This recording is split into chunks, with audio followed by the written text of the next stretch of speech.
నమస్కారము.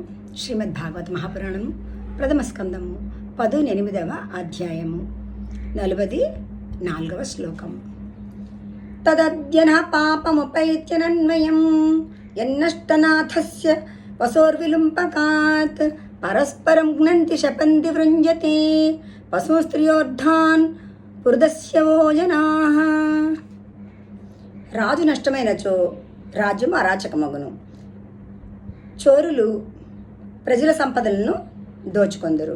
ఆ పాపముతో మనకు సంబంధము లేకున్నను నీ శాపం వలన మనము కూడా దాని యందు భాగస్వాములము అయితమి. కావున ఆ పాపం మనకు అంటుకొనను. రాజు లేని రాజ్యమున దోపిడి దొంగలు విజృంభింతురు. జనులు పరస్పరము కొట్టుకొందురు, తిట్టుకొందురు.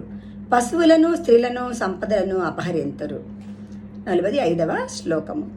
తదార్య ధర్మశ్చ విలీయతే నృణాం వర్ణాశ్రమాచారయుతస్త్రయీమయః తతోర్ధకామాభినివేశితాత్మనాం శునాం కపీనాం వివర్ణశంకరః. అట్టి స్థితిలో వర్ణాశ్రమ ధర్మములు, వైదికాచారములు లుప్తములగును. జనులు ధనలోభులు అగుదురు. కామాతురులై కుక్కల వలె, కోతుల వలె వ్యవహరింతురు. వర్ణ సాంకర్య మూలమున మర్యాదలు అన్నియును మట్టిగరచును. 46వ శ్లోకము.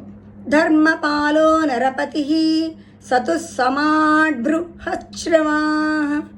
సాక్షాన్ మహాభాగవతో రాజర్షిర్హయమేధయాట్ క్షుత్రశ్రమాయుతో దీనో నైవాస్మచ్చాపమర్హతి. పరీక్షణ్ మహారాజు గొప్ప యశస్వి, ధర్మాత్ముడు. అంతేకాదు అతడు సాక్షాత్తు పరమ భాగవతోత్తముడు. పెక్కు అశ్వమేధ యాగములను ఆచరించిన రాజర్షి. అతడు తీవ్రమైన ఆకలి దప్పులకు లోనై మన ఆశ్రమమునకు వచ్చెను. కనుక అతడు ఏ విధముగాను శాపమునకు అర్హుడు కాడు. ధన్యవాదములు.